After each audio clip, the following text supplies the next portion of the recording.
Yesterday we have discussed about inductive effect. So in this inductive effect, whatever we have studied, that was basically its types, what is inductive effect, how it is permanent effect, and how much atoms still it will die. तो ऐसे करके हमने पूरा inductive effect discuss किया था. अब उसी series में हमारे पास आगे इफेक्ट्स हैं, रेजोनेंस इफेक्ट है, इलेक्ट्रोमैग्नेटिक इफेक्ट है, हाइपर कॉन्जुगेशन है. तो इंडक्टिव इफेक्ट हमने कल कर लिया था. आज इसके कुछ क्वेश्चंस करके फिर रेजोनेंस इफेक्ट स्टार्ट करते हैं. तो फर्स्ट क्वेश्चन है, आपके पास डिफरेंट स्पीसीज गिवन है.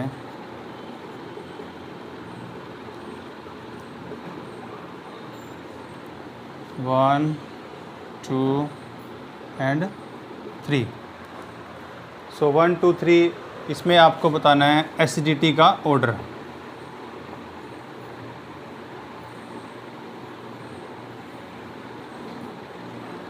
विच one will be more acidic and which one will be less acidic. So acidity order में आपको ऑक्सीजन एटम है, सल्फर है, नाइट्रोजन है. तो मैंने आपको कल ही एसिड की क्या डेफिनेशन दी थी कि जो H पॉजिटिव को लूज कर देता है, which can easily donate H positive. तो सबसे पहले हमने क्या करना है, मैंने आपको कल भी बताया था कि जब भी कोई एसिड H पॉजिटिव को लूज कर देता है तो उसके बाद क्या बनता है, कॉन्जुगेट बेस. तो जो कॉन्जुगेट बेस हमारे पास जनरेट हुआ है, हमें सिर्फ उसकी स्टेबिलिटी देखनी है कि stability of that conjugate base. अगर उसकी मैंने कल आपको बताया था, if conjugate base will be more stable then it will be more acidic. तो हमने इन सब का कॉन्जुगेट बेस जनरेट कर लेते हैं. कॉन्जुगेट बेस मतलब H पॉजिटिव रिमूव करके इसमें से भी and from this one also. So this will be like this one, it will be like this one, और ये आपका ऐसे बन जाएगा. अब जो हमारे पास कॉन्जुगेट बेस जनरेट हुए हैं, हमें उसकी स्टेबिलिटी देखनी है. अब स्टेबिलिटी कैसे देखेंगे, हमें इलेक्ट्रॉन एक्टिविटी तो हम आप लोग देखोगे, साथ में हमें ये देखना है कि जो नेगेटिव चार्ज उस पर जनरेट हुआ है वो नेगेटिव चार्ज कितना स्टेबलाइज है. तो यहाँ पे जो आपके पास सल्फ़र के पास इलेक्ट्रोनेगेटिव चार्ज यहाँ जनरेट हुआ है, सल्फ़र के पास यूजुअली इलेक्ट्रोनेगेटिविटी का ऑर्डर तो ये रहेगा, ये रहेगा. अब सल्फ़र का साइज़ बड़ा होता है, वैकेंट डी ऑर्बिटल होते हैं. तो इसका मतलब क्या होगा, जो नेगेटिव चार्ज आपके पास यहाँ जनरेट हुआ है उसको सबसे ज़्यादा स्टेबलाइज करने की प्रोबेबिलिटी सल्फ़र के पास है. तो इसका मतलब ये वाला जो स्पीसीज है, this will be most acidic, इसको फर्स्ट नंबर मिलेगा. अब हमारे पास दो बच गए, ऑक्सीजन और नाइट्रोजन. आपको पता है नाइट्रोजन तो हाफ फील्ड होता है ऑलरेडी, तो उसकी तो स्टेबिलिटी होती है, तो वो तो किसी को स्टेबलाइज नहीं करेगा. और उसकी जो इलेक्ट्रोनेगेटिविटी होती है वो भी ऑक्सीजन के कंपैरिजन में कम होती है, इसीलिए. तो उसके बाद किसका नंबर आएगा, ऑक्सीजन का. तो second will be this one and last it will be third. तो ऑर्डर क्या बनेगा हमारे पास, 2, 1 and 3. So this will B acidity order कि आपका जो एसिडिक कैरेक्टर है वो किस रेशो में होगा. तो ये हमने वहीं से रिलेट किया है जहाँ से कल एसिडिक कैरेक्टर स्टार्ट किया था. मैंने आपको बताया था कि जब एल्काइल ग्रुप सैचुरेटेड सिस्टम से अटैच होते हैं तो उसके बाद हमें वहाँ पे देखना होता है कि उसका प्लस आई इफेक्ट है या माइनस आई इफेक्ट है. सिर्फ मैंने आपको एक केस बताया थी, अल्कोहल के केस में जब गैसियस फेज अगर होता है तब आपका वो माइनस आई की तरह बिहेव करता है. वरना हर जगह जहाँ भी आपका एल्काइल ग्रुप लगेंगे वो आपका plus I effect he show करेंगे, डोनेटिंग इफेक्ट ही शो करेंगे. तो ये आपके पास हो गया. अब नेक्स्ट मूव करते हैं नेक्स्ट टॉपिक पे.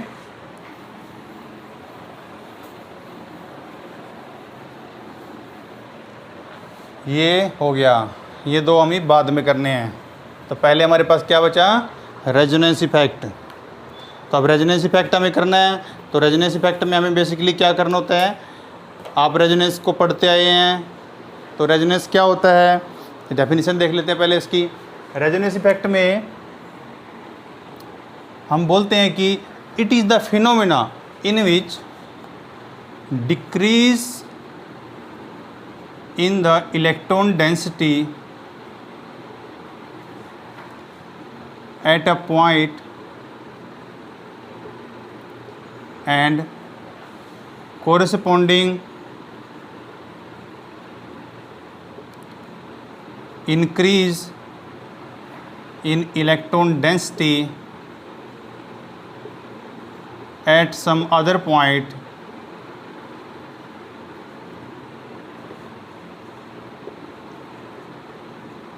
in the same molecule।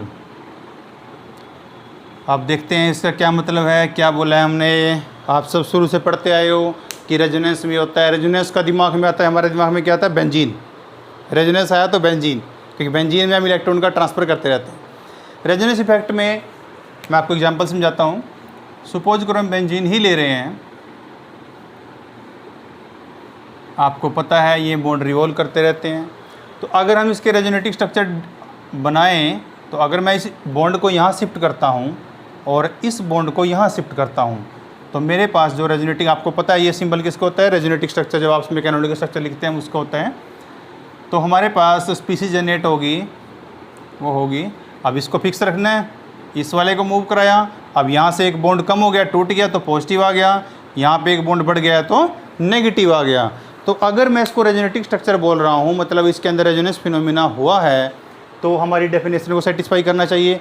अब डेफिनेशन को सेटिस्फाई कैसे करेगा कि आप देखो इसमें decrease in electron density at a point, एक पॉइंट पे इलेक्ट्रॉन डेंसिटी कम हुई है, वो पॉइंट कौन सा है, ये वाला। And corresponding increase in electron density at some other point, इस पे इंक्रीज हुई है in the same molecule, same ही मॉलिक्यूल है। तो इसका मतलब ये आपका रेजोनेंस हो गया। अब रेजोनेंस इफेक्ट में आपने कोरिलेट करेंगे हम सब इफेक्ट को जो हमने पढ़े अब तक। इंडक्टिव इफेक्ट को कोरिलेट करते हैं ऐसे। इंडक्टिव इफेक्ट में हम क्या पढ़ते थे कि it is not complete transfer of electrons, it is partial transfer of electrons. अब लेकिन यहाँ पे क्या है, कंप्लीट पॉजिटिव नेगेटिव आया, यहाँ वहाँ पे पार्शियल पॉजिटिव या पार्शियल नेगेटिव आता था। तो इसका मतलब क्या डिफरेंट हो गया इसमें, कंप्लीट ट्रांसफर ऑफ इलेक्ट्रॉन।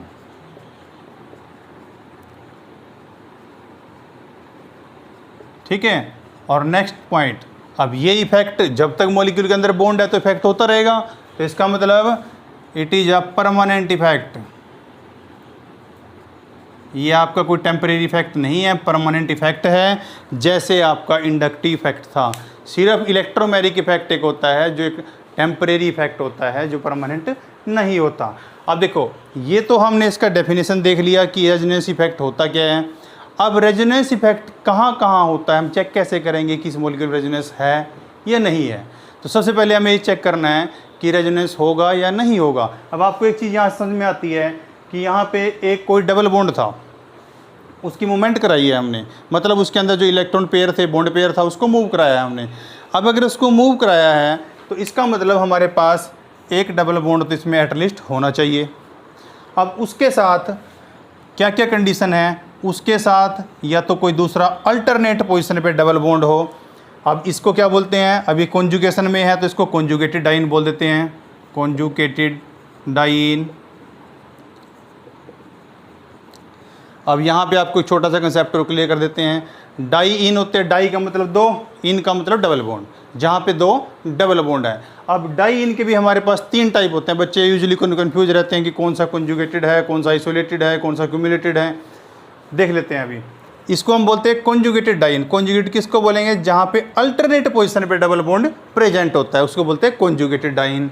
अब अगर आपके पास आइसोलेटेड की बात करें तो आइसोलेटेड क्या होता है, जिसको अलग थलग पड़ा रहता है, मतलब अगर इनके बीच में अल्टरनेट पोजीशन नहीं है, मोर देन वन बॉन्ड्स हैं उसमें आपस में डबल बॉन्ड में, तो उसको हम बोल देते हैं आइसोलेटेड। और अगर आपके पास डबल बॉन्ड अल्टरनेट पोजीशन में प्रेजेंट हैं, जैसे ये ऐसे, यहाँ भी कार्बन है, यहाँ भी है ऐसे, तो इसको बोलते हैं क्यूमुलेटेड, और इसी का नाम है एलीन।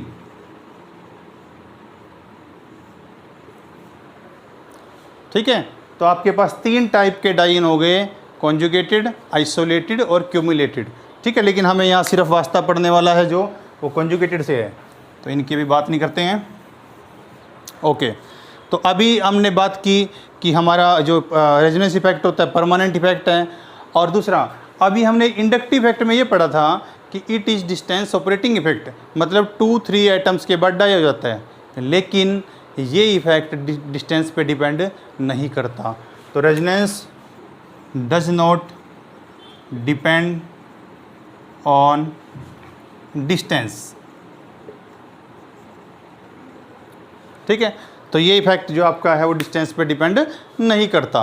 अब ये इफेक्ट कहाँ कहाँ होगा, तो मैंने आपको बता दिया कि इस डबल बॉन्ड के साथ अल्टरनेट पोजीशन पे अगर डबल बॉन्ड प्रेजेंट है, या डबल बॉन्ड है, ट्रिपल बॉन्ड है, कोई भी ऐसा बॉन्ड है, मतलब कहने का क्या है कि molecule must have conjugated system जैसे हमने बताया, और multiple bond, double bond, triple bond, कोई बॉन्ड, और कोई भी चार्ज, लिख देता हूँ मैं इसको, molecule must have conjugated double bond और मल्टीपल बॉन्ड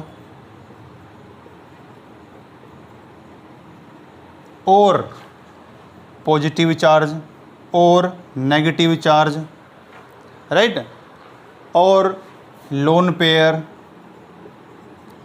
ऑफ इलेक्ट्रॉन हो कोई, अगर ये सब चीज़ों में से कोई भी आपके पास प्रेजेंट है तो हमारे रेजोनेंस इफेक्ट को डोमिनेट करता है। रेजोनेंस इफेक्ट उसकी वजह से होता रहता है। और ये कहाँ प्रेजेंट होने चाहिए? At alternate position.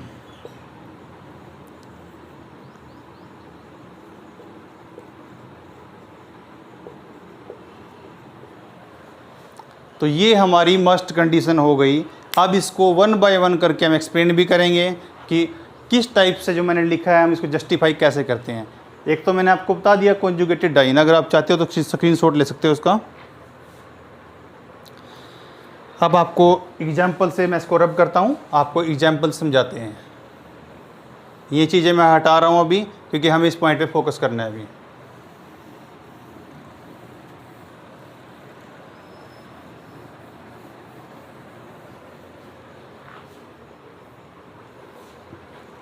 सबसे पहले हम कंडीशन लेते हैं वन बाय वन करके।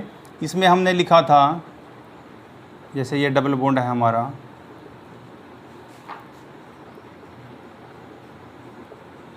या तो ये डबल बॉन्ड, एक बॉन्ड छोड़ के जो बॉन्ड होता है उसको अल्टरनेट बोलते हैं। तो यहाँ पे डबल बॉन्ड, एक बॉन्ड छोड़ के दूसरा बॉन्ड, मतलब हमारी फर्स्ट कंडीशन सेटिस्फाई की है, डबल बॉन्ड हो गया।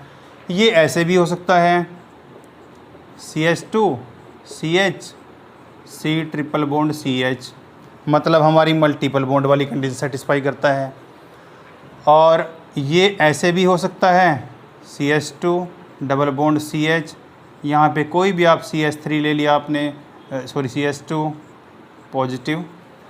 तो ये आपका कौन सी कंडीशन हो गई? कोई कैटायन अगर प्रेजेंट है। और अगर आप यहाँ पे नेगेटिव ले लेते हैं तो हमारी ये कंडीशन सेटिस्फाई होती है कि नेगेटिव चार्ज है। अगर यहाँ पे हम कोई और बॉन्ड ले लेते हैं, जैसे यहाँ पे हमने CH OH ले लिया, अब यहाँ पे क्या है? लोन पेयर, तब भी हमारी कंडीशन सेटिस्फाई होती है। तो इस तरीके से हम डिफरेंट जो हमने कंडीशंस बताई वहाँ पे जाके हम चेक कर सकते हैं कि इनमें से किसके अंदर रेजोनेंस इफेक्ट लगेगा या नहीं लगेगा। जो मैंने आपको डेफिनेशन में यहाँ पे बताई है चीज़ें कि कंडीशन ये होनी चाहिए। कॉन्जुगेटेड डबल बॉन्ड भी हमने एक्सप्लेन कर दिया, मल्टीपल बॉन्ड भी हो सकता है, एक्सप्लेन किया है। उसके बाद पॉजिटिव चार्ज स्पीसीज हो सकती है, नेगेटिव चार्ज स्पीसीज हो सकती है, कोई भी लोन पेयर ऑफ इलेक्ट्रॉन्स हो सकता है। लोन पेयर ऑफ इलेक्ट्रॉन्स ही बोल देते हैं इसको, नॉन बॉन्डेड इलेक्ट्रॉन्स ही बोल देते हैं। अब बॉन्डेड क्या है? जो बॉन्ड में इन्वॉल्व है। और जो बॉन्ड में इन्वॉल्व हो जाते हैं हम बोलते हैं कोवेलेंट बॉन्ड की डेफिनेशन को कि म्यूचुअल शेयरिंग ऑफ इलेक्ट्रॉन्स। तो म्यूचुअल शेयरिंग ऑफ इलेक्ट्रॉन्स में जो इन्वॉल्व हो गया उसने तो मिलके बॉन्ड बना लिया, तो अब वो बन गया बॉन्ड पेयर। लेकिन ये हमारे पास अभी ऐसी अवेलेबल है तो इसको लोन पेयर भी बोल सकते हैं और नॉन बॉन्डेड पेयर भी बोल देते हैं। तो ये हमारे पास मस्ट कंडीशन हो गई अगर हमें रेजोनेंस इफेक्ट कहीं चेक करना है। अब हम देखते हैं रेजोनेंस इफेक्ट में, जैसे हमने इंडक्टिव इफेक्ट पढ़ा था उसमें दो टाइप थे, +I -I।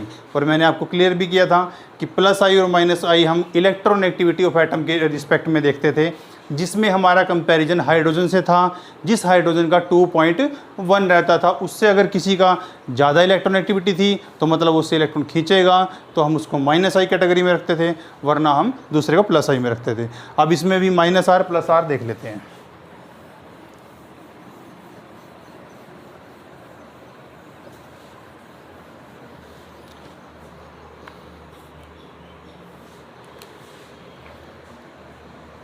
-R और +R,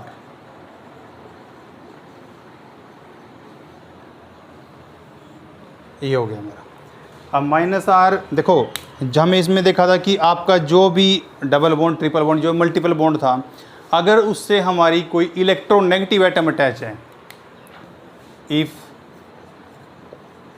multiple bond is attached to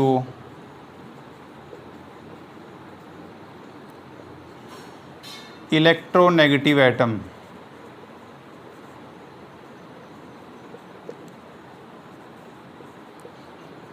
then it will be -R। ठीक है, अब बताएंगे, इसका एग्जांपल लेकर के आपको क्लियर करेंगे। इधर अगर हम देखते हैं कि if multiple bond is attached two electron donating atom,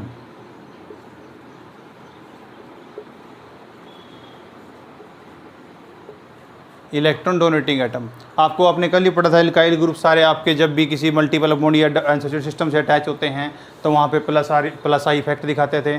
जिसका +I इंडक्टिव इफेक्ट है उसका +R भी होगा। अब देखते हैं आपको 1 बाय 1 करके कैसे डिस्कस करते हैं। सबसे पहले मैं इसमें आपको ग्रुप लिखवा देता हूँ कि कौन कौन से ग्रुप हैं जो आपको ये इफेक्ट शो करेंगे। आपके पास नाइट्रो हो सकता है, नाइट्रो ग्रुप एक विंड्रोइंग ग्रुप है, उसका इलेक्ट्रोनेगेटिव एटम से अटैच्ड है ये, और आपका साइनाइड हो सकता है, आपका CHO हो सकता है, आपका COH हो सकता है। तो ये सभी आपके जो ग्रुप आपके पास प्रेजेंट है, इन सब का यही इफेक्ट है। सिंपल आपका CO भी हो सकता है, सिंपल आपका कीटो ग्रुप हो सकता है। ये सब आपका विड्रॉइंग इफेक्ट शो करते हैं, और अगर विड्रॉइंग इफेक्ट शो करेंगे मतलब इससे इलेक्ट्रॉन खींचेंगे तो -R की तरह बिहेव करेंगे। अब +R की बात करते हैं, कौन कौन से ग्रुप है +R में हमारे पास। +R में हमारे पास सभी ग्रुप जिनके ऊपर इलेक्ट्रॉन रिच एटम्स हैं, मतलब जैसे O नेगेटिव है, कहीं भी NH2 है, NH नेगेटिव है, मतलब आपके पास सपोज करो OH है, OH पे लोन पेयर है, NH2 है, इसके पास भी लोन पेयर है, ठीक है। O नेगेटिव भी हो सकता है, NH नेगेटिव भी हो सकता है, ठीक है। तो इस टाइप से जो भी आपकी स्पीसीज़ हैं जो इलेक्ट्रॉन रिच हैं वो सभी की सभी आपके ये सिस्टम शो करेगी। जैसे आप देखते हो यहाँ पे SH भी ले सकते हैं, S नेगेटिव भी ले सकते हैं, ठीक है। तो आप इस तरीके से सभी ऐसी एटम्स, कुछ भी XB CBD कुछ भी हो सकता है जो आपका इलेक्ट्रॉन रिच है और अनसैचुरेटेड सिस्टम से अटैच्ड है, उस पर इलेक्ट्रॉन की डेंसिटी है, तो वो आपका इस कैटेगरी में आएगा, +R इफेक्ट वाली कैटेगरी में आएगा। क्योंकि +R इफेक्ट वाली जो कैटेगरी है उसमें वही आते हैं जो इलेक्ट्रॉन डोनेट कर सकते हैं। अब 1 बाय 1 करके आपको एग्जांपल से दिखाते हैं कि किस टाइप से आपका -R या +R शो कर सकते हैं। आप चाहो तो स्नैपशॉट ले सकते हो, उसके बाद हम इसको रब कर देंगे।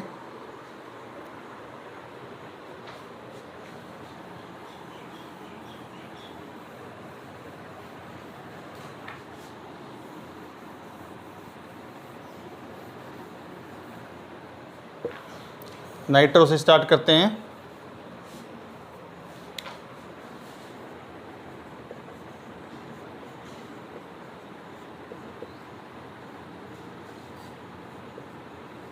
ये है आपका। अब अगर इसमें ये डबल बॉन्ड इधर मूव करता है तो ये इधर मूव कर जाएगा, मतलब CH2 पॉजिटिव आ गया, CH double bond N coordinate bond है O नेगेटिव।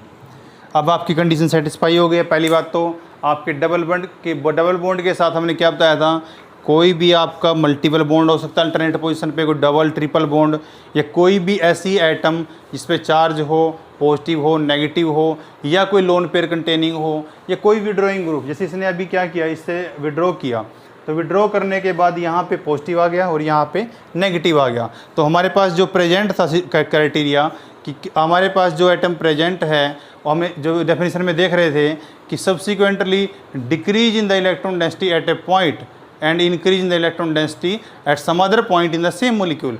तो अब इसमें यहाँ पे इलेक्ट्रॉन डेंसिटी कम हुई है तो यहाँ इलेक्ट्रॉन डेंसिटी बढ़ गई है, इसका मतलब ये रेजोनेंस हुआ है। अब देखो इस ग्रुप ने क्या किया है, इस ग्रुप ने इससे इलेक्ट्रॉन खींचे हैं, तो मतलब माइनस आर इफेक्ट शो करेगा, उससे भी ड्रॉ कर रहा है वो। और अगर हमारे पास कोई स्पीसीज, इसी का एग्जांपल ले लेते हैं इधर भी, OH। अब यहाँ पे क्या है, लोन पेयर, और लोन पेयर हैं तो इसका मतलब ये इलेक्ट्रॉन्स को इधर दे सकता है, तो ये आपका इस टाइप की स्पीसीज जनरेट हो जाएगी। तो CH2 CH डबल बॉन्ड, अब एक ही लोन पेयर रह गया यहाँ पे, यहाँ नेगेटिव।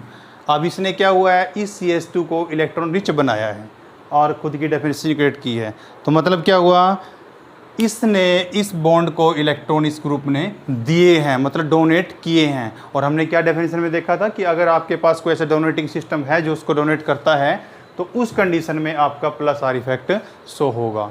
चाहे यहाँ पे O नेगेटिव होता वो भी इलेक्ट्रॉन दे सकता था। तो इसका मतलब आपको यहाँ से क्लियर हो गया है कि माइनस आर वाले कैसे शो करते हैं और प्लस आर वाले कैसे शो करते हैं, जो हमारी डेफिनेशन के साथ कोरिलेट भी करता है। अब जैसे कल हमने सैचुरेटेड और अनसैचुरेटेड सिस्टम की हम बात कर रहे थे, तो जो आपका सैचुरेटेड सिस्टम होता है आपको पता है उसके अंदर कोई भी पाई बॉन्ड नहीं होता, और अनसैचुरेटेड सिस्टम जो आपको होता है उसके अंदर पाई बॉन्ड्स होते हैं। तो हमने उसके बेसिस पे डिस्कस भी किया कि जो आपके पाई बॉन्ड्स हैं उसके अकॉर्डिंगली जो आपका इलेक्ट्रॉन रिच स्पीसीज है उसको हम डिफ्रेंशिएट कर सकते हैं, और किस टाइप से आपका इलेक्ट्रॉन डिफरेंट जो स्पीसीज हैं उसमें रोटेट कर सकता है। अब हम अगला करते हैं, जैसे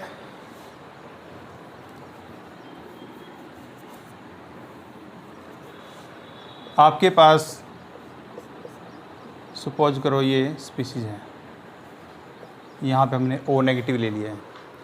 अब आपको पता है ये नेगेटिव इलेक्ट्रॉन यहाँ देगा तो आपके इलेक्ट्रॉन यहाँ आएंगे। अगर इलेक्ट्रॉन यहाँ आएंगे तो आपके पास ये स्पीसीज जनरेट हो जाएगी नेगेटिव। देखो जहाँ पे बॉन्ड आता है, जहाँ पे आपका इलेक्ट्रॉन पेयर आता है वहाँ बॉन्ड बनता है, और जहाँ से इलेक्ट्रॉन पेयर जाता है वहाँ पे बॉन्ड टूट जाता है। और जिस पोजीशन से टूटेगा वहाँ पॉजिटिव आना चाहिए, लेकिन यहाँ पे इलेक्ट्रॉन आ गया तो उसने बॉन्ड बना लिया, इसका पॉजिटिव नहीं आया। अगर यहाँ से आपका इलेक्ट्रॉन यहाँ गया तो यहाँ नेगेटिव आ गया है। अब ये नेगेटिव आगे मूव करेगा, इस बॉन्ड पे चला जाएगा। अब अगर ऐसा होगा तो आपके पास स्पीसीज जनरेट होगी ऐसी नेगेटिव। अब ये नेगेटिव यहाँ मूव करेगा तो यहाँ पे आ गया। तो अगर ऐसा होगा तो आपके पास स्पीसीज जनरेट हो जाएगी नेगेटिव ये। तो मतलब आपका ये जो इलेक्ट्रॉन रिलीजिंग ग्रुप है ये इस रिंग के अंदर इलेक्ट्रॉन दे करके उसकी इलेक्ट्रॉन डेंसिटी को बढ़ा रहा है। और उसकी इलेक्ट्रॉन डेंसिटी कौन कौन सी पोजीशन में बढ़ रही है, ऑर्थो और पैरा, ये दो ऑर्थो पोजीशन है और एक पैरा पोजीशन है। तो इसीलिए रेजोनेंस इफेक्ट को हम मेटा पे कंसीडर नहीं करते, क्योंकि मेटा पे रेजोनेंस इफेक्ट का कोई इफेक्ट ही नहीं पड़ता। वहाँ पे ना तो इलेक्ट्रॉन डेंसिटी कम होती है ना वहाँ पे ज़्यादा होती है, जब हम प्लस आर इफेक्ट की बात कर रहे हैं। लेकिन तो इस तरीके से हम इस सिस्टम को कंसीडर करते हुए हम बोल सकते हैं कि O नेगेटिव ग्रुप है जो वो प्लस आर इफेक्ट को शो करता है। तो ये हमारे पास इसका एग्जाम्पल हो गया। अब नेक्स्ट करते हैं हम, आपको एक दो क्वेश्चन कराता हूँ इसके बारे में जिससे आपको क्लैरिटी हो रहेगी।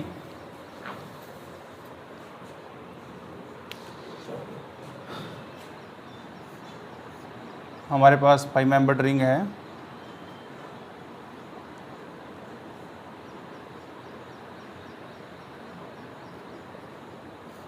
ये है, ठीक है।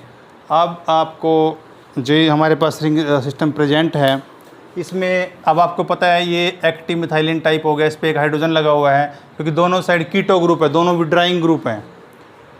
तो अगर इसका H ईजिली निकल जाता है, मान लो मैंने बेस डाल के इसका H निकाल दिया, और अगर हमें पूछा जाए कि इस क्वेश्चन में कि how many nucleophilic centres are there, कितने न्यूक्लियोफिलिक सेंटर यहाँ पे बन सकते हैं, तो सपोज करो फर्स्ट हम इसको इधर मूव करते हैं, तो हमारे पास नेक्स्ट स्ट्रक्चर बनेगा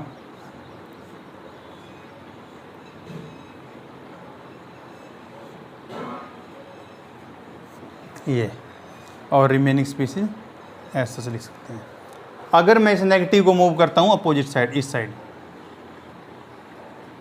तो हमारे पास स्ट्रक्चर बनेगा और नेगेटिव, और यहाँ पे आपका आ गया कीटो। तो अब आपको ये चेक करना है कि इसमें कितने सेंटर्स पे टोटल मिला के पूरे रेजोनेंस में कितने सेंटर्स पे आपका नेगेटिव चार्ज आया है। तो हम काउंट करना स्टार्ट करते हैं। एक तो ये ऑक्सीजन हो गया, दूसरा कार्बन पे था यहाँ पे, थर्ड ये ऑक्सीजन पे हो गया। तो हमारे पास टोटल 3 सेंटर्स हो गए जहाँ पे आपका नेगेटिव चार्ज आया है। उसमें से 2 तो ऑक्सीजन है और 1 कार्बन सेंटर है। तो इस तरह से भी कोई आपको क्वेश्चन पूछा जा सकता है, जनरल क्वेश्चन है ये। तो आपको ऐसा अगर पूछा जाता है तो आप बता सकते हो यहाँ पे कि किस तरीके से आपको कंसीडर करना है कि यहाँ पे कितने सेंटर्स हैं, क्योंकि आपका जो इलेक्ट्रॉन पेयर है अगर उसके अराउंड कोई भी ग्रुप होगा जो रेजोनेंस शो कर सकता है तो वो इलेक्ट्रॉन पेयर वहाँ पे नहीं रुकेगा, वो उसके साथ रेजोनेंस करेगा, रेजोनेंस करके अपने आप को स्टेबलाइज करेगा। मैंने आपको कल ही बताया था कि जो भी आप लोग कोई भी 4 जगह हमारे पास प्रेजेंट है और कोई भी ऐसी स्पीसीज है जो उसको डिस्पर्स करती है, उसको कंसंट्रेट नहीं करती है, डिस्पर्स करेगी तो उसको स्टेबलाइज करेगी, अगर उसके चार्ज को और बढ़ाएगी तो उसको डिस्टेबलाइज करेगी। तो इसलिए यहाँ पे जो नेगेटिव था वो अपने आप को स्टेबलाइज करने के लिए इन दोनों साइड उसने अपना मूवमेंट किया, अपना रेजोनेंस शो किया और अपने आप को स्टेबलाइज किया। नेक्स्ट क्वेश्चन है इसी में,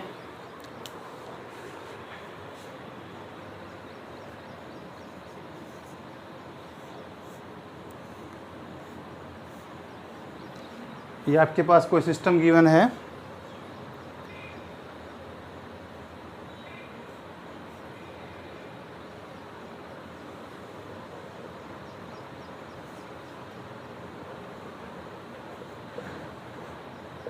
ये है।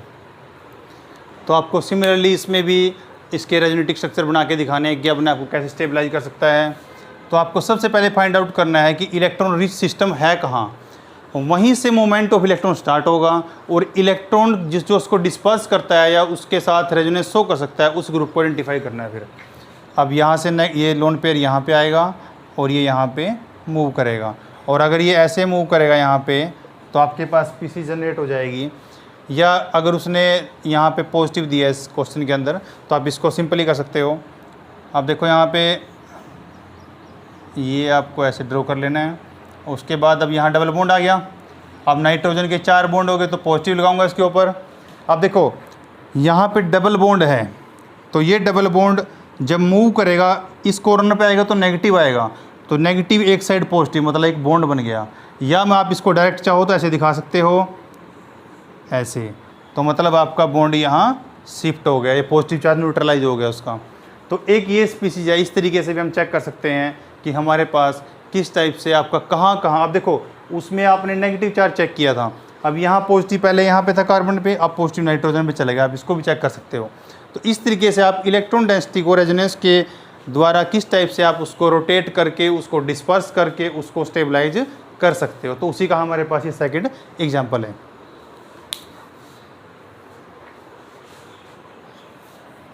अभी एक किसी स्टूडेंट का क्वेश्चन है वो करते हैं। आप ही लोगों में से किसी ने कल एक क्वेरी राइज की थी, वो रेजोनेंस से रिलेटेड है इसलिए ये बता देता हूँ उसको।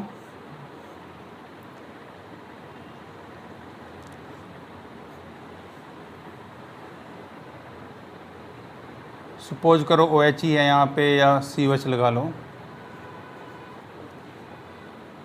एक स्ट्रक्चर ये था आपके पास और एक स्ट्रक्चर आपके पास पैरा वाला दिया हुआ है। तो आपको एचडी करैक्टर पूछा गया था। तो एचडी करैक्टर का जो आपको गिवन था वो ये था आपको कि पैरा जो नाइट्रो वाला है आपका उसका एचडी करैक्टर ज़्यादा होगा। अब उसका एचडी करैक्टर ज़्यादा क्यों होगा वो हम देख लेते हैं।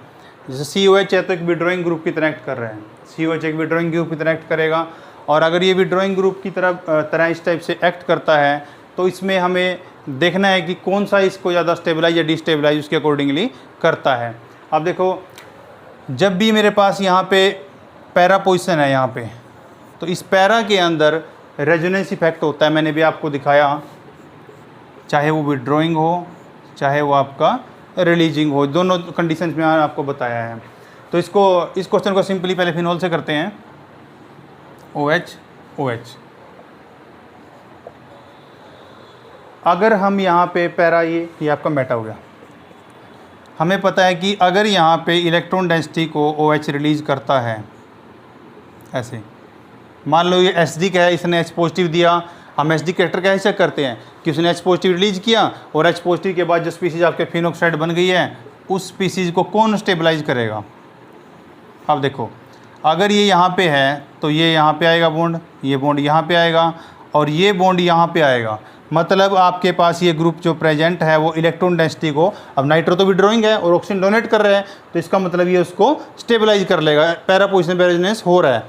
लेकिन अगर यही मैं मेटा पे करके देखता हूँ तो यहाँ पे मेरे पास स्पीसीज है नाइट्रो। अब कभी भी रेजोनेंस करते हुए मेटा पोजीशन पे ये रेजोनेंस आता ही नहीं है। अगर मेटा पोजीशन पे नहीं आएगा तो वहाँ रेजोनेंस होगा ही नहीं। तो वो यहाँ पे सिर्फ क्या होगा, इसका -I इफेक्ट, और यहाँ पे नाइट्रो का क्या इफेक्ट है, -I तो है ही, जहाँ -R शो कर रहा है वहाँ -I तो देगा ही, इंडक्टिव इफेक्ट तो विड्रॉइंग है ही उसका, साथ में आपका -R रेजोनेंस इफेक्ट शो कर रहा है। और रेजोनेंस इफेक्ट आपका शो कर रहा है, इसके लिए आपका जो ये वाली स्पीसीज है ये H पॉजिटिव लूज करने के बाद ज़्यादा स्टेबल है, और अगर ये ज़्यादा स्टेबल ऐसे बनेगी तो इसका मतलब इसके अंदर जो स्पीसीज जनरेट हुई है आपकी, ये आपका कॉन्जुगेट बेस ज़्यादा स्टेबल है, और अगर ज़्यादा स्टेबल है तभी जा कर के ये आपका ज़्यादा एसिडिक होगा। तो इसका मतलब आपकी पैरा पोजिशन वाला जो सब्स्टिट्यूशन है वो वाला आपका मोर एसिडिक होगा then Meta one.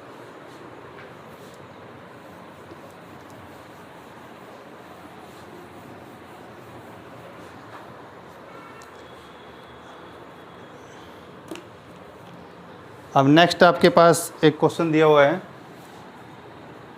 CH3 CH2 OH, और एक दिया हुआ है साथ में CH2 डबल बॉन्ड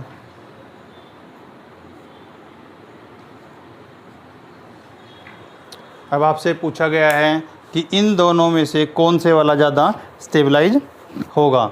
आपको बताना है कि इन दोनों में एचडी करैक्टर ज़्यादा किसको होगा। अब जब मैंने एचडी करैक्टर की दोबारा बात की है एसिडिटी की, तो एसिडिटी के अंदर क्या आता है आपका कि एसिडिटी में आप इससे H पॉजिटिव निकालेंगे और उसके बाद इसकी स्टेबिलिटी चेक करेंगे। H पॉजिटिव निकाल के हम क्या बनाएंगे, conjugate base CH3 CH2O negative, CH2 double bond CHO negative. अब देखो स्टेबिलिटी किसकी ज़्यादा होगी, इसमें क्या है, हम इसको बॉन्ड को यहाँ रोटेट, लोन पेयर को रोटेट कर सकते हैं, तो हमारे पास ये स्पीसीज जनरेट हो सकती है CH2 negative CH double bond O। मतलब आपका ये यहाँ पे रेजोनेंस से स्टेबलाइज हो सकता है, लेकिन क्या यहाँ पे कुछ स्टेबलाइज हो सकता है, नहीं। और CH2 CH3 भी आपका +I इफेक्ट डोनेट करेगा और इलेक्ट्रॉन देगा इसको। अगर इलेक्ट्रॉन देगा तो इलेक्ट्रॉन की डेंसिटी को इंटेंसीफाई करेगा, और अगर ऐसा होगा तो इसका मतलब आपका जो स्पीसीज जनरेट हुए कॉन्जुगेट बेस वो डिस्टेबलाइज हो जाएगा, और उसका डिस्टेबलाइज होने के बाद फिर आपका कॉन्जुगेट बेस स्टेबल नहीं है तो इसका ये एसिडिटी नहीं होगा, ये एसिडिटी शो नहीं करेगा। इसका मतलब आपका this one will be more acidic then this one because it is having +R effect and this one is having +I effect. ठीक है, वहाँ रेजोनेंस है आपका, और रेजोनेंस से आपका जो चार्ज है वो स्टेबलाइज हो रहा है, लेकिन यहाँ पे ऐसा नहीं हो पा रहा है, इसलिए इसकी एसिडिटी कम या ज़्यादा इसके बेसिस पे हम डिफाइन करते हैं। तो आपको एसिडिक का क्वेश्चन जब भी आएगा आपको क्या चेक करना है, एक तो यही कि ई जो H पॉजिटिव लिविंग कितनी है, कितनी इजीली वो H पॉजिटिव दे सकता है। उसके बाद सेकंड पॉइंट आता है कि स्टेबिलिटी ऑफ कॉन्जुगेट बेस, आपका जो कॉन्जुगेट बेस जनरेट हुआ है वो कितना स्टेबल है। अगर वो स्टेबल है तो आपकी एसिडिटी बढ़ जाएगी। अब इसी में एक छोटा सा इफेक्ट आता है, उसको बोलते हैं सर। ये मत सोचना कि मैं तुम्हें सर बोलने के लिए बोल रहा हूँ, इस सर का अलग अलग मीनिंग है, ये आपका क्लास वाले सर नहीं है। इसमें आपका रेजोनेंस से रिलेटेड, इसलिए इसको यहीं पे बता रहा हूँ। Steric inhibition of resonance, steric inhibition of resonance, मतलब आपका रेजोनेंस होना चाहता था लेकिन कुछ स्टीरिक रीजन आ गया, कुछ बल्क आ गया साइज की वजह से वो हो नहीं पा रहा है। कैसे एग्जाम्पल से हम डिस्क्राइब करते हैं इसको।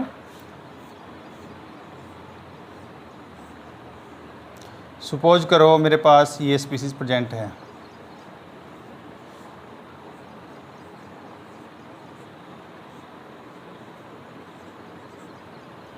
और यहाँ पे मैंने लगा दिया आयोडीन।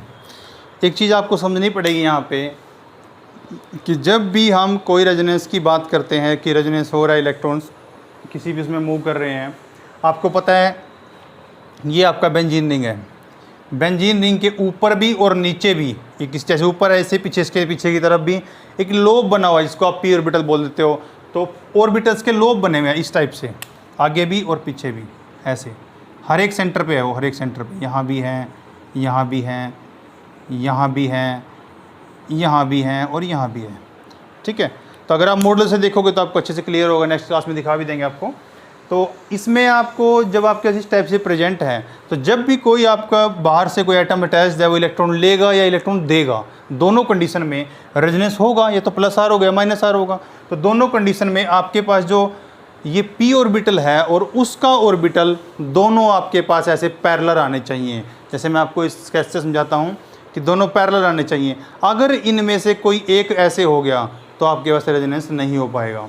तो इसका मतलब दोनों का पैरेलल होना बहुत ज़रूरी है, तभी आपके पास रेजोनेंस हो सकता है, वरना रेजोनेंस नहीं होगा। अब देखते हैं क्या होता है इसमें। अब जब मेरे पास आयोडीन, आपको पता है आयोडीन के ऊपर तो लोन पेयर्स हैं, आयोडीन के ऊपर जब लोन पेयर हमें पता है प्रेजेंट है, तो उस कंडीशन में फिर लोन पेयर हैं, फिर भी रेजोनेंस नहीं हो पा रहा है। क्यों? क्योंकि आयोडीन का साइज बड़ा है। आयोडीन का साइज बड़ा होने की वजह से यहाँ पे जो नाइट्रो ग्रुप प्रेजेंट है, नाइट्रो को मैं ओपन करके लिखूँ तो कैसे लिखूँगा, ऐसे। इधर भी ओपन करके लिखूँ तो कैसे लिखूँगा, ऐसे। अब अगर इस टाइप का सिस्टम यहाँ पे प्रेजेंट है तो उस केस में क्या होता है, ये आयोडीन है जो इसकी स्टीरिक हिंड्रेंस होने की वजह से ये आउट ऑफ, जैसे मैंने अब आपको बताया था कि इसका जो ऑर्बिटल है वो ऐसे हो जाता है, मतलब आपका पैरेलल नहीं रहता, क्योंकि स्टीरिक हिंड्रेंस होने की वजह से घूम जाता है, तो इसका पी ऑर्बिटल ऐसे हो गया। अगर इसका पी ऑर्बिटल पैरेलल नहीं रहा तो रेजोनेंस होगा ही नहीं। तो इसका मतलब लोन पेयर ऑफ इलेक्ट्रॉन तो है, इस पे रेजोनेंस हो भी कर सकता है लेकिन कर नहीं पा रहा है। तो इसका मतलब इसके साइज की वजह से इसने इसका रेजोनेंस रुक गया है। तो इसका इसी चीज़ को बोलते हैं हम steric inhibition of resonance. Steric मतलब उसका साइज बड़ा होने की वजह से, मोटा है वो, उसकी वजह से उसने इसके रेजोनेंस को रोक दिया है, मतलब स्टीरिक इनहिबिशन ऑफ रेजोनेंस हो गया है, इसको बोलते हैं। अब इसके बेसिस पे यहाँ तो मैंने आपको जनरल बताया है, आपको नेक्स्ट क्वेश्चन में एसिडिटी और बेसिडिटी का कंपेरिजन करके यहाँ बताएंगे कि ये आपका जो स्टीरिक बल्क है ये किस तरीके से आपका जो रेजोनेंस है उसको इफेक्ट करता है, और उससे आपकी एसिडिटी और बेसिडिटी भी इफेक्ट होती है। तो इसको बोलते हैं स्टीरिक इनहिबिशन ऑफ रेजोनेंस।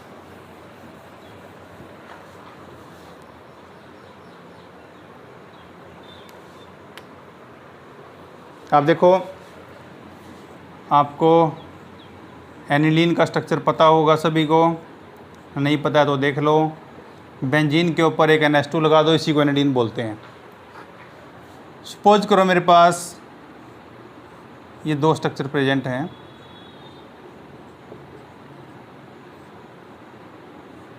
ये। अब आपने रिएक्शंस में भी चीज़ पढ़ी होगी कि जब भी एनिलीन होता है, हम एनिलीन को बोलते हैं कि एनिलीन के नाइट्रोजन के इलेक्ट्रॉन्स होते हैं जो वो वेरी इजीली रिंग के अंदर चले जाते हैं और उसको एक्टिवेट कर देते हैं। और जब एनिलीन हम लेते हैं तो वहाँ पे हम जैसे आप रिएक्शन करते हो, ब्रोमिनेशन वगैरह करते हैं, तो उसके अंदर हम ये चीज़ देखते हैं कि जब भी हम इसके ऊपर रिएक्शन करते हैं, इसको हमें ज़्यादा एक्टिवेट करने की ज़रूरत नहीं पड़ती, एक्टिवेटेड रहता है ऑलरेडी। जैसे हम यूजुअली फिनोल को करते हैं, फिनोल हमने लिया, उसमें कुछ बेस डाल के उसको एक्टिवेट करेंगे, उसको पोलर सोलवेंट से ट्रीट कराएंगे तो ट्राइब्रोम प्रोडक्ट बनता था। यहाँ पे ऐसा नहीं है, यहाँ पे हम simple bromination without polar solvent भी डालेंगे तब भी ब्रोमिनेशन हो जाती है ट्राइब्रोमो। तो ऐसा क्यों होता है? क्योंकि इस नाइट्रोजन और देखो, जब भी आपका ओवरलैपिंग होती है, ओवरलैपिंग के लिए एक सिंपल सा सिस्टम है कि जब भी ओवरलैपिंग आपकी हुई है किसी भी सिस्टम में, मान लो ये 2 ऑर्बिटल हैं, ये दोनों ऑर्बिटल अगर आपके पैरेलल हैं, मतलब पैरेलल भी हैं और सेम साइज के हैं अगर ये, तो आपकी इनकी ओवरलैपिंग बहुत अच्छी होती है। और अगर इसमें से एक इस साइज का है और एक आपका इस साइज का है, तो आपको भी पता है इनकी ओवरलैपिंग को पोर ओवरलैपिंग बोलते हैं। ये आपकी ओवरलैपिंग जो है गुड ओवरलैपिंग होती है, और यहाँ पे आपकी ओवरलैपिंग है जो पुअर होती है। तो अब यहाँ पे क्या है, जो ये कार्बन प्रेजेंट है और ये नाइट्रोजन पे लोन पेयर है, तो इस कार्बन और नाइट्रोजन का साइज है जो कंपेरेबल है, मतलब सिमिलर सही है। तो अगर सिमिलर है तो पी ऑर्बिटल भी बराबर होंगे, और अगर ऐसा है तो इसका मतलब नाइट्रोजन को इस रिंग के अंदर इलेक्ट्रॉन देने में कोई फरेज नहीं होगा, ईजिली इलेक्ट्रॉन आ जाएंगे। और अगर इलेक्ट्रॉन आएंगे तो मान लो यहाँ पे आ गया, फिर यहाँ आ गया तो यहाँ नेगेटिव आ गया, यहाँ से नेगेटिव मूव किया, यहाँ मूव करे तो यहाँ नेगेटिव आ गया, ये मूव किया तो ये मूव किया तो यहाँ नेगेटिव आ गया। तो मतलब इसके पास 3 पोजीशन ऐसी होगी जो इलेक्ट्रॉन रिच हैं। तो इसका मतलब इसके ऊपर रिएक्शन ईजिली हो जाएगी। तो इसका मतलब नाइट्रोजन का लोन पेयर जो यहाँ प्रेजेंट था वो यहाँ पे ना रह करके मोस्टली रिंग के अंदर रहता है। और जब बेसिक कैरेक्टर कंपैरिजन क्या करते हैं कि जो अपने इलेक्ट्रॉन H, जैसे हमने एसिड क्या किया था, जो H पॉजिटिव को ईजिली लीव कर दे, और बेस क्या होता है, जो अपने इलेक्ट्रॉन H पॉजिटिव को ईजिली दे दे। अब इलेक्ट्रॉन देगा कौन? जिसके पास प्रेजेंट होंगे। यहाँ तो इलेक्ट्रॉन प्रेजेंट रहते नहीं, इलेक्ट्रॉन मोस्टली अंदर रहते हैं। तो इसीलिए एलिफेटिक के कंपैरिजन में इसकी बेसिटी कम होती है हमेशा। एलिफेटिक कौन सा? अगर मैं इसको R से सिंपल एल्काइल ग्रुप से अटैच कर देता हूँ तो इसकी जो बेसिटी होती है वो ज़्यादा होती है ऐसे कंपैरिजन, क्योंकि इसके इलेक्ट्रॉन इसके अंदर रहते हैं रिंग के अंदर। अब देखते हैं, अब उसने हमें बोला, क्वेश्चन पे आते हैं जो मेन पॉइंट है, उसने हमें बोला है कि इन दोनों का आपको कंपैरिजन करना है कि इसका और ये सब्स्टिट्यूटेड जो एनिलीन है, इन दोनों में से किसका जो आपके पास बेसिटी ज़्यादा होगी। अब देखो यहाँ पे तो नाइट्रोजन इजीली जा सकता है, इलेक्ट्रॉन दे सकता है, लेकिन यहाँ पे क्या है, अमीन ग्रुप के साथ ये 2 टर्सरी ब्यूटाइल ग्रुप लगे हुए हैं। तो वही कंडीशन होगी जो हमने SIR इफेक्ट पढ़ा था कि आपका इन दोनों का साइज है जितना ज़्यादा है कि नाइट्रोजन के ऑर्बिटल को पैरेलल नहीं रहने देते, उसको स्टीरिक अपना हिंड्रेंस कम करने के लिए थोड़ा रोटेट करना पड़ता है।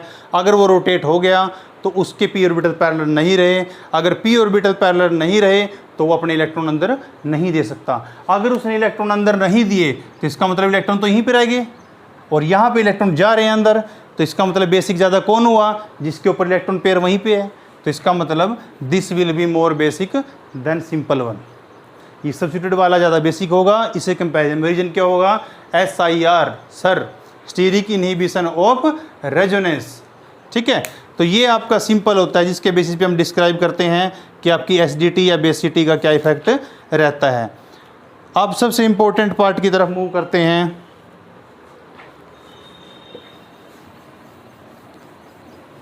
जो कि आप सब में से बहुत से बच्चों को एक क्वेरी रहती है, और आज आपकी क्वेरी क्लियर कर दी जाएगी। इसको ध्यान से सुनना, आपको बिल्कुल क्लियर हो जाएगा कि आपको इस टॉपिक में अब कोई दिक्कत नहीं आएगी।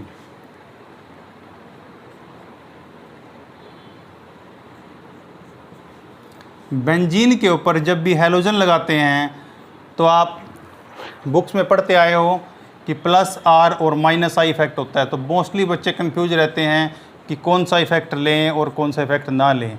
तो डिफरेंट जितने भी आपके पास सब्स्टिट्यूशन होंगे उनके अंदर अलग अलग इसका मतलब होता है। जब क्लोरीन है, ब्रोमीन है या फ्लोरीन है तो किस टाइप से अलग अलग बिहेव करते हैं, अब देख लेते हैं। अब मैं भी मानता हूँ और आप भी मानते हैं इस बात को कि इसके अंदर -I भी है और +R भी है। हम इनको अलग नंबरिंग कर देते हैं, A, B, C and D।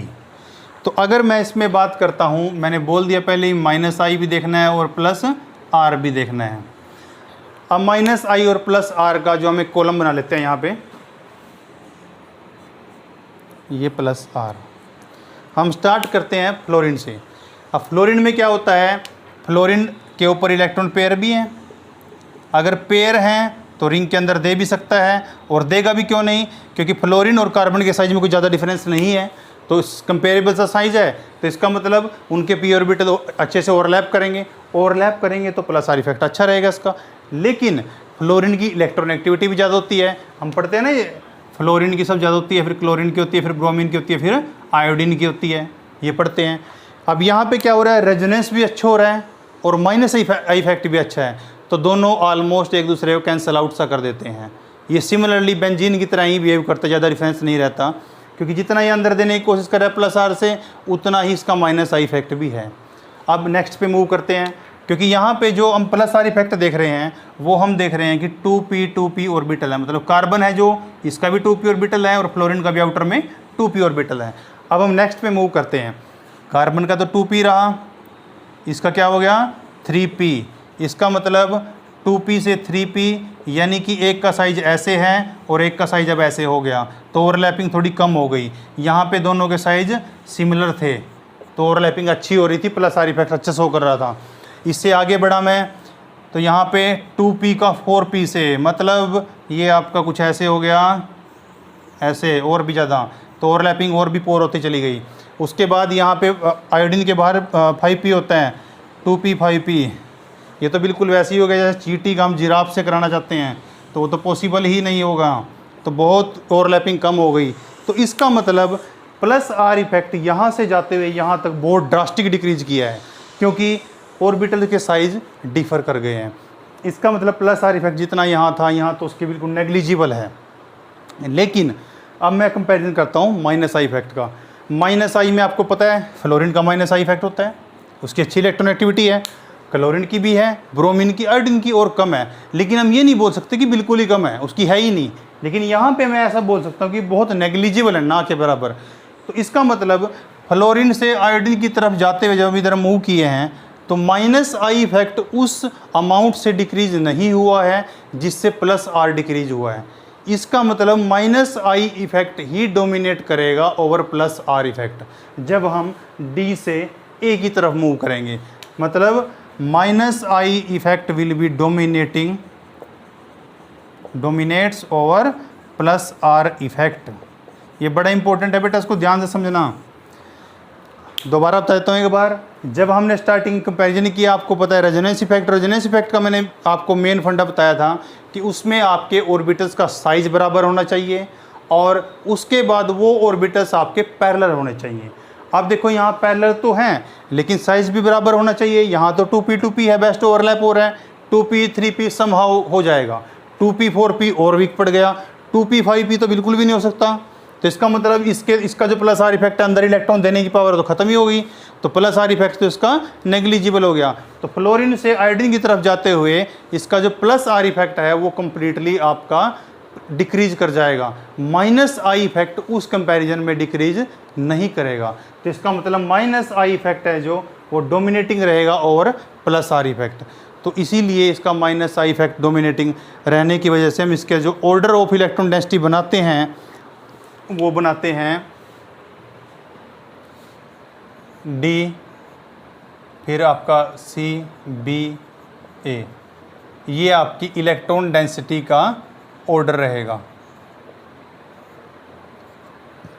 क्योंकि हमने ये ऑर्डर सिर्फ और सिर्फ on the basis of average निकाल के कि माइनस आई इफेक्ट डोमिनेट कर रहा है। अब देखो इस पे अगर माइनस आई इफेक्ट डोमिनेट कर रहा है मतलब रिंग की इलेक्ट्रॉन डेंसिटी खींचेगा, तो इसका मतलब इस पे जो आपकी इलेक्ट्रॉन डेंसिटी है इसके ऊपर यहाँ देखो जब इलेक्ट्रॉन डेंसिटी यहाँ पे दोनों मैंने बताया था बराबर हो गई है, मतलब माइनस आई भी आपका खींच रहा है और प्लस आर भी है इसका, तो यहाँ पे आपकी इलेक्ट्रॉन डेंसिटी ज़्यादा होगी। फिर इसका मतलब इस फ्लोरीन की इलेक्ट्रॉन डेंसिटी अंदर जा सकती है, यहाँ क्लोरीन की भी कुछ हद तक जा सकती है, ब्रोमीन की थोड़ी बहुत, और इसकी तो बिल्कुल नहीं जाएगी। तो इसलिए हमने ये ऑर्डर आपका बना दिया कि D will be completely electron rich, then आपका C, then B, then A. तो इस टाइप से आप हैलोजन के बेसिस पे आप इसको डिस्क्राइब कर सकते हो कि आपका इलेक्ट्रॉन डेंसिटी का ऑर्डर क्या रहता है। और आपने वही याद रखना है कि आपका जो आर इफेक्ट होता है वो आपका डिक्रीज करता है rapidly in comparison to plus sorry in comparison to -I। ये इसका मेन थीम है, इस बेसिस पे हम इसको डिस्कस कर रहे थे और इसी बेसिस पे डिस्कस कर रहे हैं हम इसको। ठीक है, तो ये आपका रेजोनेंस का जो मेन और बेसिक पॉइंट था वो मैंने आपको क्लियर कर दिया। आप चाहो तो इसका स्नैपशॉट ले सकते हो या इसको नोट डाउन कर सकते हो, जो आपको सही लगे। तो इसका मतलब क्या हुआ कि आपका इस टाइप से सिस्टम आपका पूरा ये जनरेट हो गया इसमें। तो मैं आपको एक जनरल दूसरा एग्जांपल देकर के भी समझा देता हूँ कि आप किस टाइप से, जब आपका कोई भी डबल बॉन्ड प्रेजेंट होता है तो उसकी अल्टरनेट पोजीशन में से आपका पॉजिटिव चार्ज है नेगेटिव चार्ज हो, कैसे इसको इफेक्ट करता है। रेजोनेंस का वो लास्ट ही एग्जाम्पल रहेगा।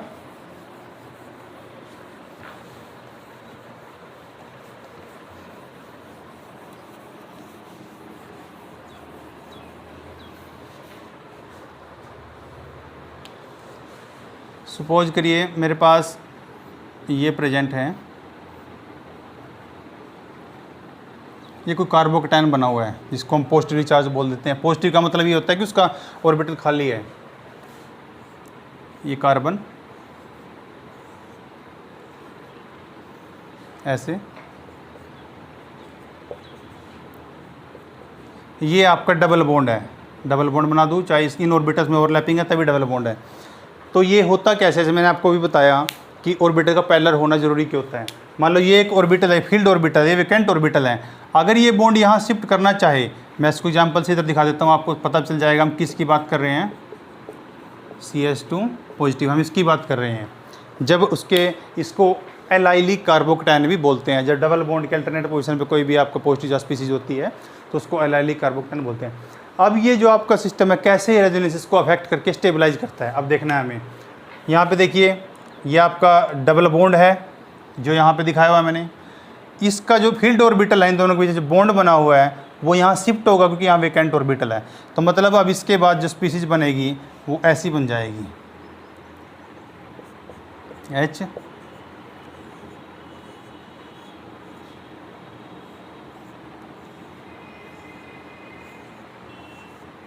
ये। अब आपका डबल बॉन्ड यहाँ शिफ्ट हो गया है और आपका पॉजिटिव अब यहाँ आ जाएगा इस टाइप से। जैसे मैं आपको इसमें बना के दिखाऊं तो आप इसको ऑर्बिटल के टर्म्स में समझ लेना।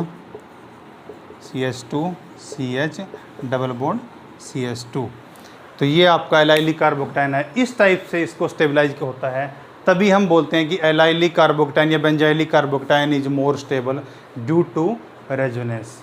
तो रेजोनेंस की वजह से ही होता है, तभी हम इसको ऐसा बोलते हैं। तो ये रेजोनेंस टॉपिक आपका कंप्लीट हो गया है और इस टॉपिक में आपको जो भी प्रॉब्लम्स होगी या इससे रिलेटेड कुछ भी क्वेश्चंस होंगे वो भी हम नेक्स्ट वीडियो में डिस्कस करेंगे। अब इसके बाद नेक्स्ट आता है एक छोटा सा इफेक्ट, अब देख लीजिए, इलेक्ट्रोमेरिक इफेक्ट। इलेक्ट्रोमेरिक इफेक्ट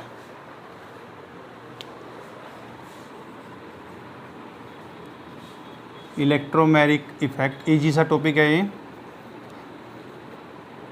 जो आपका इलेक्ट्रोमेरिक इफेक्ट है वो सिर्फ अनसैचुरेटेड सिस्टम में ही काम करता है, और बाकी हमने दो इफेक्ट अभी पढ़े थे, इंडक्टिव इफेक्ट पढ़ा है, रेजोनेंस इफेक्ट पढ़ा है। तो ये इफेक्ट आपके क्या थे, ये दोनों इफेक्ट आपके परमानेंट इफेक्ट थे, लेकिन ये इफेक्ट हमारा टेम्परेरी इफेक्ट है। फर्स्ट पॉइंट इसका ही नोट डाउन कर लेते हैं, टेम्परेरी इफेक्ट। अब second point, it will work only in unsaturated system.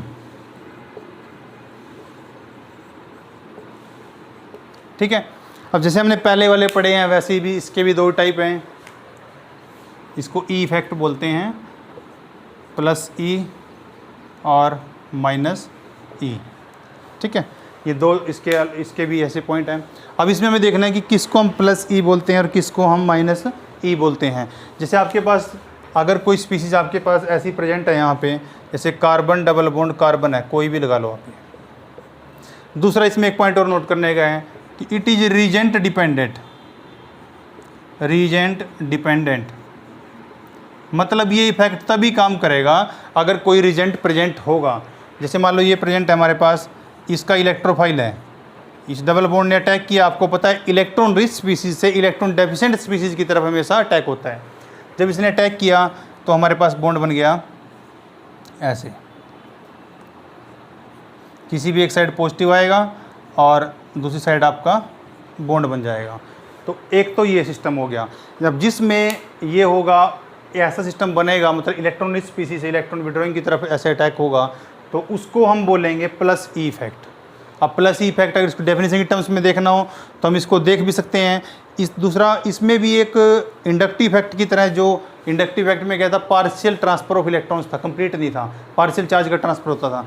यहाँ पे कंप्लीट है, पॉजिटिव नेगेटिव जनरेट हो गया तो मतलब कंप्लीट है। ये पॉइंट भी नोट कर लेते हैं इसी में, कंप्लीट शिफ्ट ऑफ इलेक्ट्रॉन्स। ये आपको जो मैंने बताया, ये आपको प्लस ई का एग्जाम्पल है। एक एग्जाम्पल आपको माइनस ई का बता देते हैं। माइनस ई में क्या है, मान लो न्यूक्लियोफाइल ने अटैक किया।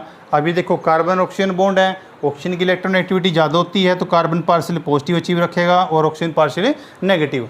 तो ये न्यूक्लियोफाइल आया, इसने अटैक किया और ये यहाँ बॉन्ड बन गया, मतलब कार्बन कार्बन, यहाँ पे ऑक्सीजन पे नेगेटिव आ गया और ये यहाँ पे न्यूक्लियोफाइल बन गया। ये एग्जाम्पल है आपके पास माइनस ई का। ठीक है, अब दोनों की डेफिनेशन लिखवा देते हैं आपको कि क्या क्या दोनों की डेफिनेशन है। जो प्लस ई इफेक्ट की जब हम बात करते हैं उसमें हम बोलते हैं कि, मैं आपको लिख देता हूँ, लिख के जी आपको क्लियर हो जाएगा। इसको अगर नोट डाउन करना है तो कर सकते हो, जो स्क्रीनशॉट लेना ले सकते हो इसका भी। आप ऊपर लिख देता हूँ मैं इसका, plus E effect. Plus E effect में क्या होगा, shifting of electron toward same atom at which new bond is formed. Shifting of electrons towards the same atom where new bond is formed. मतलब आपका जो इलेक्ट्रॉन डेंसिटी जो shift हो रही है वो उसी एटम की तरफ हो रही है, उसी ग्रुप की तरफ हो रही है जहाँ पे आपका नया बॉन्ड बन रहा है। मतलब यहाँ पॉजिटिव रहा और यहाँ नेगेटिव, तो इलेक्ट्रॉन डेंसिटी इसकी तरफ आई है जहाँ नया बॉन्ड बना है। ठीक है, अब आपका माइनस ई की लिख देते हैं, shifting of electrons from atom at which new bond is formed. देखो अब इसने क्या बोला नेक्स्ट वाले में, जो माइनस ई की डेफिनेशन है वो ये है कि shifting of electrons away from the atom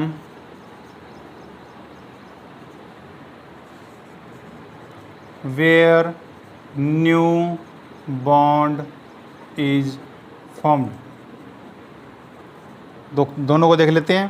first का देखा था shifting of electron toward the same atom where new bond is formed, electron density उधर ही शिफ्ट हुई थी जब नया एटम बन रहा था। दूसरा इसमें बोला कि इलेक्ट्रॉन डेंसिटी है जो उस साइड शिफ्ट होगी जिसकी तरफ बॉन्ड जो बन रहा है उससे अपोजिट साइड शिफ्ट होगी। मतलब आपने न्यूक्लियोफाइल का अटैक यहाँ पे कराया और ओ नेगेटिव यहाँ गया, मतलब इलेक्ट्रॉन डेंसिटी वहाँ पे नहीं गई जहाँ पे नया बॉन्ड बना है, उस एटम पे नहीं गई, दूसरी एटम पे गई है। और यहाँ पे किस साइड गई थी, इस साइड गया, दूसरी पे तो पॉजिटिव आया था। तो ये आपका इलेक्ट्रोमेरिक इफेक्ट है। लेकिन आपको फिर बता देता हूँ, ये इफेक्ट तभी वर्क करेगा जब आपका कोई भी रीजेंट गिवन होगा। जैसे यहाँ पे डबल बॉन्ड था तो इस डबल बॉन्ड पे इलेक्ट्रोफाइल ने किसी ने अटैक किया, यहाँ पे इलेक्ट्रोफाइल का अटैक हुआ है, कोई भी यहाँ पे रीजेंट होगा, मतलब HCl ले लिया, कोई भी रीजेंट ले सकते हैं आप। वो यहाँ पे कोई मैंने न्यूक्लियोफाइल लेना था, मतलब CN ले लिया मैंने, KCN ले लिया, कुछ भी ले सकता हूँ मैं, तो वो इस पे अटैक करेगा तो इस टाइप का सिस्टम जनरेट होगा। तो इलेक्ट्रोमेरिक इफेक्ट अनसैचुरेटेड सिस्टम में ही काम करता है। ये देख लेते हैं दोबारा, टेम्परेरी सा इफेक्ट है। दूसरा रीजेंट डिपेंडेंट है और इसमें भी कंप्लीट शिफ्ट ऑफ इलेक्ट्रॉन्स ही होता है। तो ये आपका इलेक्ट्रोमेरिक इफेक्ट हो गया। अब आज के लेक्चर में यहीं तक करते हैं हम। तो अभी आपका रेजोनेंस और आपका इलेक्ट्रोमेरिक इफेक्ट दोनों कंप्लीट हो गए हैं। तो इन दोनों इफेक्ट को आप अच्छे से कर लेना। उसके बाद हम नेक्स्ट लेक्चर में थोड़ी इसकी प्रॉब्लम से लेकर के फिर आपका एक इफेक्ट बच गया है हाइपर कॉन्जुगेशन, उसको नेक्स्ट लेक्चर में लेंगे। Okay, thank you. अगर आपको वीडियो पसंद आई है तो उसको लाइक और सब्सक्राइब करना नहीं भूलें। Okay, thank you.